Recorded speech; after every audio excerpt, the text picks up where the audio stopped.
all U.S. military personnel, intelligence personnel from Ukraine. In other words, we're getting out of Ukraine and we're suspending all aid. The event was being held, quote, with World Economic Forum partner Accenture? Maybe Bankman-Fried was just teasing Klaus Schwab's promise that you will own nothing and you will be happy. If you put, of course, the money in FTX. But even more important is the fact that Bankman-Fried was running what appears to be a slush fund for Democrats. He and his mates became the second biggest donors to the Democrats after George Soros.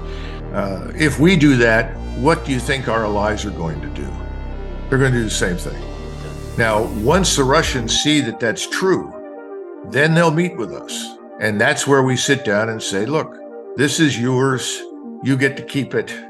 But this is what we want. And the Russians will say, well, we're going to keep what you mentioned, but we want neutrality for whatever remains of Ukraine.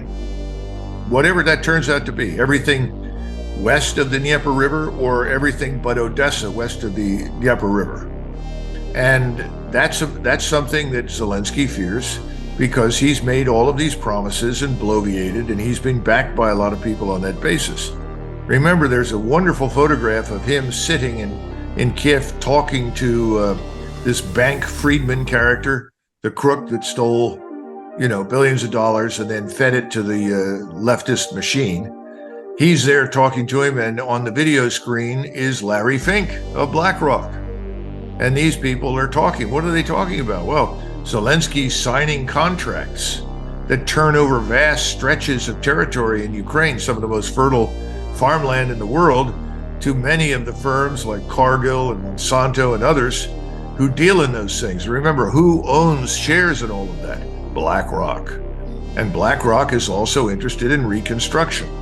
Now, I don't know what you think, but I think that if they lose this war and we actually talk to the Russians, a lot of those contracts will be null and void. A lot of the promised funds won't show up. He knows that too. So he's in this extraordinarily desperate situation. He's disintegrating. His forces in ruins. Hundreds of thousands of people have been killed for nothing. He's achieved nothing. It turns out that Ukraine partners with FTX to receive donations for Ukraine, donations which the Ukrainian people, not a single one of them, has reported they received. $90 billion, more than the entire military budget of Russia.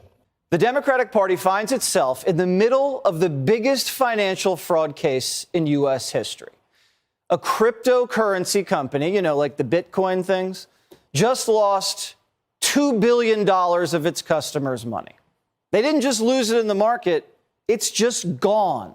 Someone stole it. And the company called FTX just went bankrupt after they blew up $32 billion. The crypto market in chaos after the collapse of the FTX exchange, with a new set of questions on where billions and billions of dollars went. A criminal investigation of its founder, Sam Bankman-Fried, has been opened in the Bahamas. This is being called the worst disaster in the history of crypto. This is bigger than Bernie Madoff. But unlike Bernie Madoff, who was getting rich off a Ponzi scheme, the Democratic Party was getting rich off of FTX. Now, FTX came onto the scene in 2019, and it spent $10 million to put Joe Biden in the White House in 2020. And the guy running FTX, the second biggest Democrat donor in the midterms, after Soros, of course, spent $40 million to get Democrats elected. Wonder why someone like John Fetterman was able to raise as much as 4 times as much cash as Oz? Well, you can thank Sam Bankman-Fried, who ran this crypto scheme out of a penthouse in the Bahamas.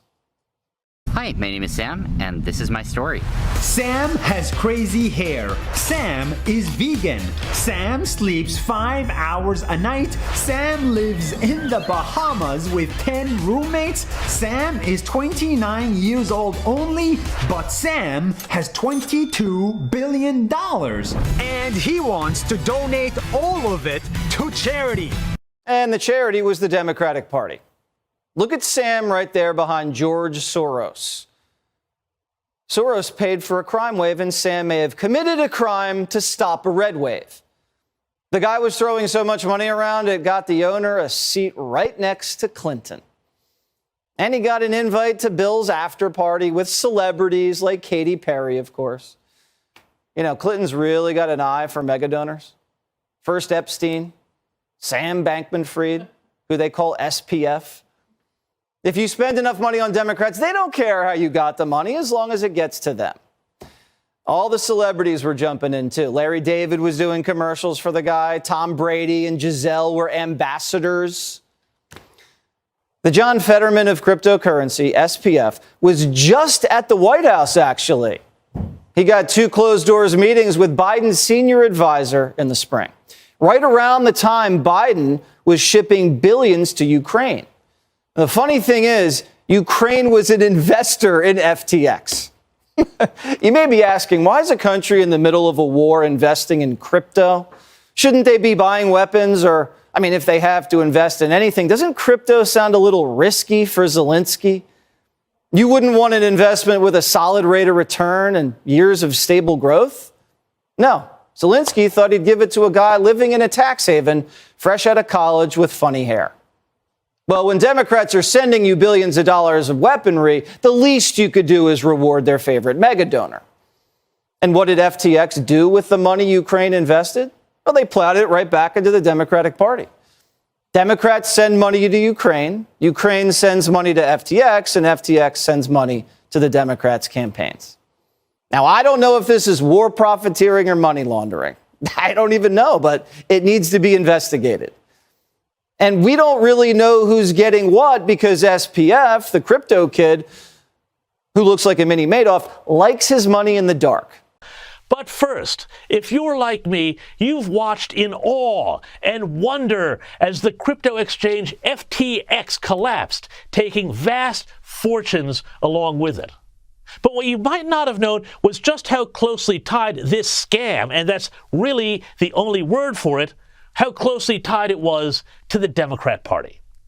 Let's start with the guru behind it, Sam Bankman-Fried, whose dad was a Stanford professor, a major Democrat donor himself, and author of draft legislation used by Elizabeth Warren.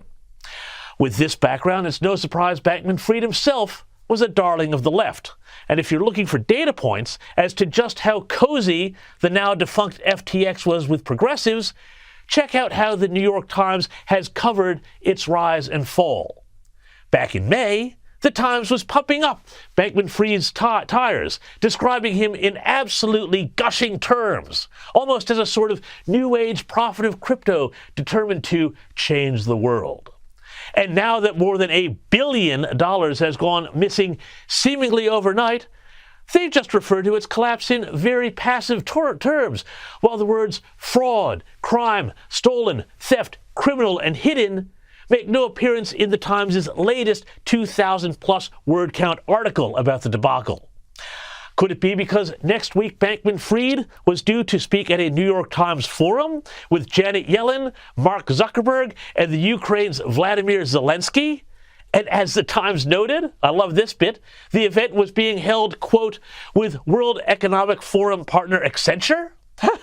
Maybe Bankman-Fried was just teasing Klaus Schwab's promise that you will own nothing and you will be happy.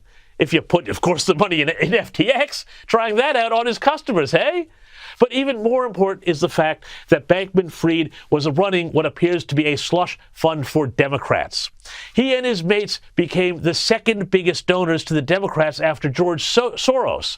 Bankman-Fried also dangled the prospect earlier this year of giving up to $1 billion to the Democrats in coming election cycles. As it turns out, the Democrats have so far only received tens of millions of dollars, relatively small change, but wouldn't it be something if they gave those donations back to the investors who lost everything? For the answer to that question, let's go to Springfield's Monty Burns. You know, Smithers, I think I'll donate $1 million to the local orphanage.